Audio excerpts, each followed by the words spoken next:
Hello everyone, welcome to Honara's Arts and Lifestyle channel. From today's video onwards, I will be releasing a series of videos which will be dedicated for Varmalakshmi festival, wherein I will be telling you stories about Ashtalakshmi, and also I will be showing you on how to do these kind of Ashtalakshmi Alankaram sitting right at your home. The moment when we think about Lakshmi, the first and the foremost thing that comes to us is wealth and money, that she is a goddess of wealth and money. But that is not it. Lakshmi can make our life prosperous in so many other ways, and that is what I'm going to tell you in my videos, and I'm also going to show you on how to do this kind of Alankaram and what is the benefit of worshipping each and every form of Lakshmi in your life. Many of the elder people and even the middle-aged people will be knowing all this, but there are many kids who are also watching my channel, and that is why I thought it will be great to introduce about all these form of Ashtalakshmis and the importance of it. So please do not miss to watch this video till the end and all of my upcoming videos as well. So this video is going to be the very first video that I am releasing for Varamahalakshmi festival this year. And in this video, I'll be showing you on how to do Adi Lakshmi Alankaram for any Lakshmi Vigraha or any Devi Vigraha which is there in your house. So as I said, don't miss to watch this video till the end, because I will be showing you a very special type of sari draping that you can do sitting right at your home.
So before I start with the Alankaram and show you on how to do each one of these Alankaram, let me tell you a very short story about Ashtalakshmi and why do we have 8 different avatars of Lakshmi, and what was the reason for Lakshmi to appear in 8 different avatars. Ashtalakshmi is a group of 8 manifestations or 8 avatars of Devi Lakshmi, who is the Hindu goddess of wealth. She presides over 8 different sources of wealth. Now when I am talking about wealth, I am not only talking about money and property, so there are various other forms of wealth also. Just like prosperity exists in varieties of ways, so does our Lakshmi also appears in 8 unique forms or 8 unique avatars collectively, which is called as Ashtalakshmi. So before I tell you about what are these 8 different avatars, let me tell you a small story on why Lakshmi appeared in these 8 different avatars. In Hindu mythology, every number represents certain entities such as 3 number is for Trimurti, 5 is for Panchabhuta, 7 is for Saptarshi, and 9 is for Navadurga. According to numerology, 8 is considered inauspicious as it denotes Ashtadaridra, that is 8 different types of sufferings, which is ruled by Jeshtata, which is the goddess of inauspicious things and misfortune. So if 8 is considered as a very inauspicious number, then why do we have Lakshmi, who is associated with Ashtalakshmi, and Ashta over here also means number 8. So the story goes something like this. Once upon a time, all the rishis, munis headed by Saptarshi, the 7 sages and Brihaspati were calculating the energy that is derived from each Vedic mantra for every god and goddess.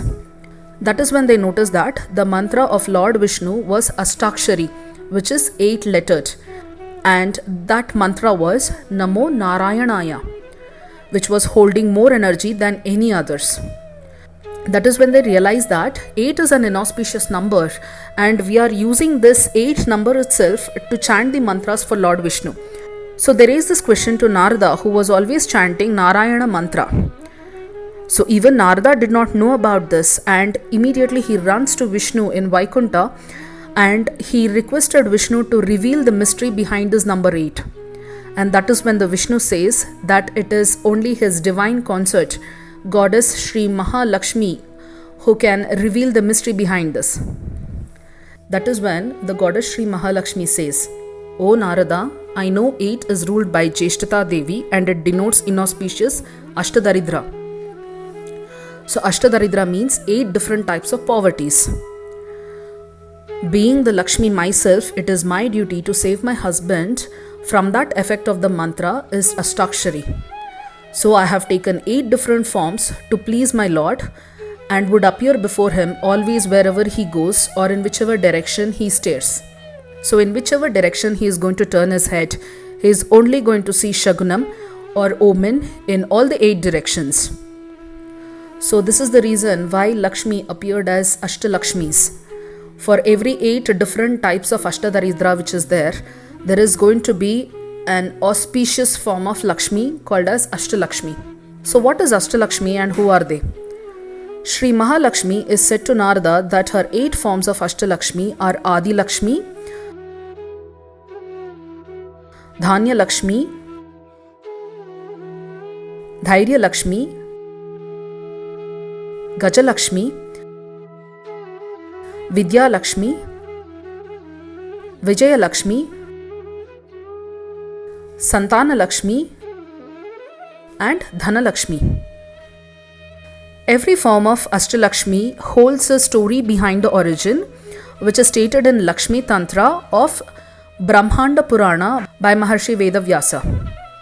Now, in this particular video, I will be showing you on how to do the Alankaram for Adi Lakshmi, which is the very first form of Ashtalakshmi. So let us understand who is Adi Lakshmi and what is it that she is going to grant us when we worship her. When it comes to wealth or an achievement in life, the biggest achievement or the biggest wealth for us is Mukti or Moksha, that is freedom from rebirth. And that is what Adi Lakshmi will be granting us. Adi Lakshmi is also called as Varalakshmi, which means that she is going to always give boons to her devotees. So this Varamahalakshmi Vrata is mainly done for Adi Lakshmi. In South Indian states of Andhra Pradesh, Karnataka and Tamil Nadu, Varamahalakshmi Vrata is so popular in the name of her and is performed on second Friday of the month of Shravana Masa, falls in July or August. For the well-being of family, friends and relatives, all married women perform this with utmost faith and worship. It is said that Adi Lakshmi or Varalakshmi supports a seeker in reaching their source, that is Atma or conscious. If one individual possesses Adi Lakshmi, then they can effortlessly do dhyana and realize the state of absolute silence, bliss and peace. So Adi Lakshmi or the Varalakshmi avatar of Mahalakshmi is the one who is going to grant us the spiritual wealth and also the well-being of everyone around us. So having said this, let me give you a brief introduction about how she looks and what are the different weapons she'll be holding in her hands or what is the kind of sari she'll be wearing and all. So Adi Lakshmi is depicted as 4-armed goddess, carrying a lotus in the upper right hand and a white flag in the upper left hand, and the other two arms are in Abhaya Mudra and Varada Mudra. She will also be wearing a green sari and will be seated on a lotus. So now that we have understood on how Adi Lakshmi looks, now let me show you on how I do this alankaram. So this is the sari that I will be using for the video today. It is made of silk and I just got the borders attached on all the corners like this. Okay, in one of my previous videos I have explained to you on how to identify the size of the sari required in case if you are getting a sari done by a tailor. So I will just use the same technique over here. It's quite a lengthy sari, and if I turn it upside down, okay, so basically this has got two layers like this. So for the pallu, I've got a design made like this, okay, again with the borders, nothing special about it. So now when we are going to drape the sari, over here at the starting side, we'll just be putting small pleats like this. Some 7 pleats should be sufficient for this type of a sari draping, okay, just like the normal pleats in this way. And from the halfway onwards, we are just going to take the pallu over here and we are going to put the pleats like this. So if the pallu is this way, so we will start putting the pleats in this way. And this type of pleats will be done all the way from here until here, okay. So let me put the pleats and put the pins, and then I'll show it to you on how the sari is going to look when it is going to be ready for draping. So this Vigraha is something that I have purchased because the Lakshmi Vigraha which I was using for making videos, that I returned it back to the subscriber, to my friend who had actually purchased it. So because I did not have any other idols, to do the videos, and always I had to take the idols which were there in the puja room. So that is why I have just purchased this one, which is a Panchaloha idol. The height of this idol is 1 feet, and this is Bhuvaneshwari Devi, okay. And this is a solid Vigraha, it is not a hollow one. And this idol has costed me 20,550 rupees. So just in case if you also want to purchase this kind of a Vigraha, then please do contact me on the mobile number which I have given in the description of this video, and I'll be getting back to you all. So the shipping charges are always going to be extra, and you will have to explicitly mention if you want me to write the eyes and lips like what I have done for this Vigraha. Now as I had explained earlier, so what I have done is, in the leftmost side of the sari, I've just put pleats like this, and over here I have put some 7 to 8 pleats, that's all, not more. And the rest of the sari I have just put the pleats like this and I have pinned it, okay. So this is how you will have to keep the sari prepared before draping this kind of a sari. Now let me show you on how I do this. So now take this sari in such a way, and you remember that you have to put the pleats above this knee, okay, over here, either this knee or this knee, whichever you choose to do, okay. And over here the sari should not be long, it should only be till this length. It should come above the table or the stool on which you would have kept the idol, okay. So bend the sari like this, okay, and this is how you will have to tie the sari. Actually for this idol, the space which is there between this hand and the leg is not much, so I'm not able to move this sari completely towards the right. It has become really thick. So in case if you have got enough space, then try to move this pleats as much to the side as possible. So once you have tied the sari over here like this, take the pallu from the back side in this way, straighten the sari everywhere, and now take it around her waist like this over here and drape it around her knees, okay. You can always remove the pin which is being put over here and you can make it correct later. And again come from back side, and this time keep pulling the sari really tightly. Make a circle on this leg, and please note that for this idol the leg is not attached, okay. See, I can put my hand like this. So if in case if you have got an idol like that, then just make the sari go around her leg like this once, okay, And then you can pull the saree around her leg like this.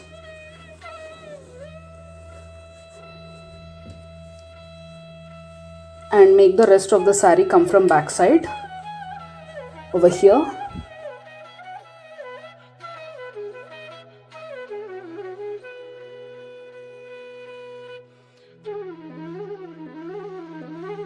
So make sure that you're stretching this border nicely. Okay. And now once this is done, again come from the back side. And now you can take it on top of her here. I should have actually put a blouse piece here even before I started draping. So let me just put it now.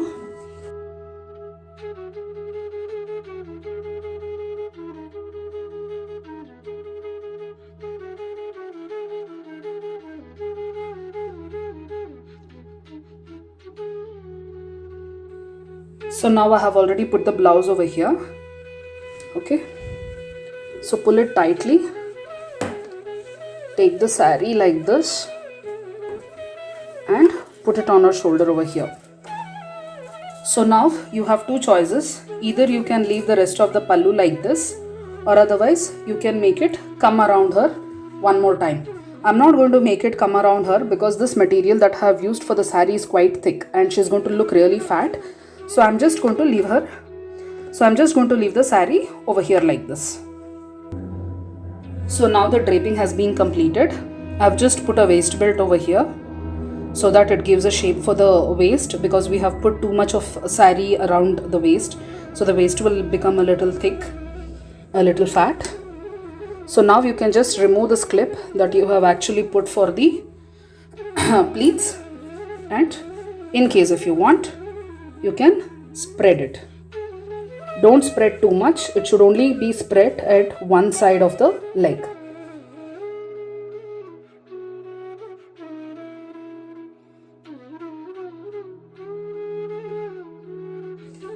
And you can do the same thing over here.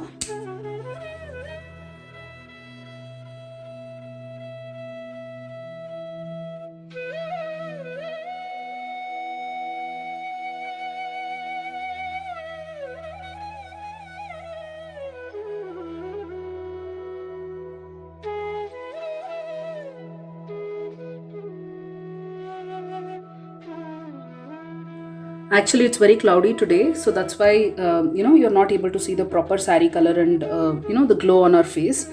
So this is the proper saree color. It keeps getting the video keeps getting dull. Okay, so now this completes the saree draping. Now let me show you on how I put the jewelry and all. I would like to tell you all a very small story as and when I am showing you the Alankaram of Adi Lakshmi. So the story goes in this way. Narada tells the beauty and happenings of Indra's Swarga and Vishnu's Vaikunta to goddess Parvati, who lives with her husband Lord Shiva in Kailasa, a mountain from Himalayan range which was ruled by his own father. She feels really bad that they don't have their own home, though they are the Prakriti Purusha, that is the mother and father of this universe. She raises her request to have a dream home to Shiva, and that is when Shiva asks her to perform a puja or a vrata to make her dream come true. Shiva explains Varalakshmi vrata procedure with vrata katha and udyapan. Parvati performs this vrata with great devotion, and that is when goddess Lakshmi appears before her as Adi Varalakshmi and blesses her. Parvati calls Vishwakarma, the divine architect, to build a beautiful palace than Indra's Swarga and Vishnu's Vaikunta, and he does the same with splendid artwork. Thus, a Swarna Lanka, which is called as diamond-studded golden island, is raised in the waters of Dakshina Samudra. Seeing this, Parvati was overjoyed and she asked Shiva to make an arrangement of Purohita, that is a Brahmin priest, for Griha Pravesha, that is a housewarming ceremony. But Shiva, who is Nirakara and Nirguna Niranjana, knows the truth that he and Parvati can reside at only those places where Bhakti can reside.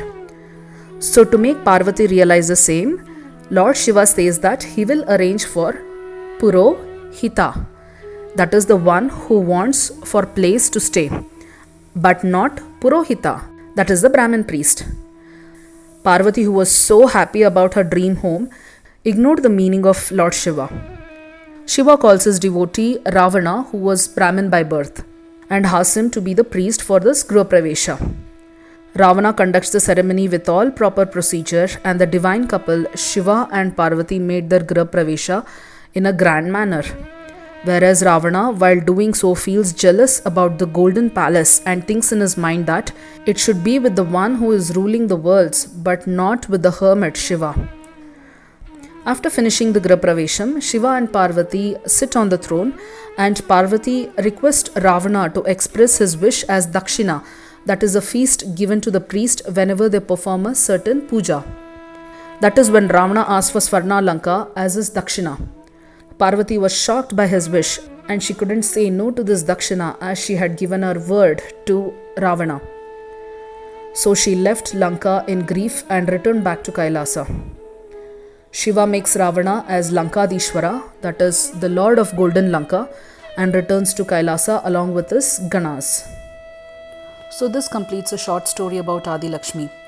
But in case if you are interested to know what happens later, and why is Kashi so famous for all the people to take the blessings from Lord Shiva and also from Parvati, then you really need to know this story further ahead.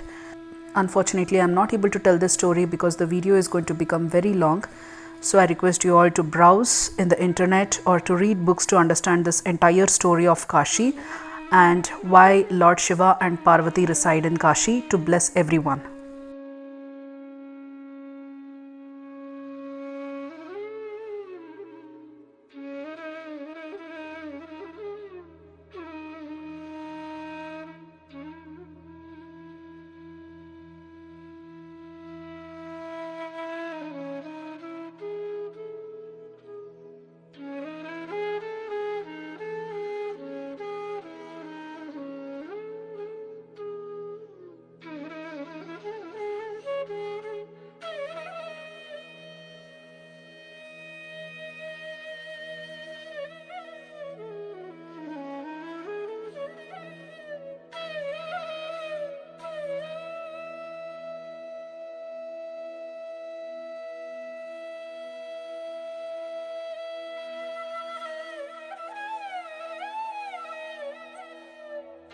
So I hope you all have liked this video. If so, please click on the like button and subscribe to my channel, and don't forget to click on the bell icon to get automatic notifications every time I release a new video. Thank you.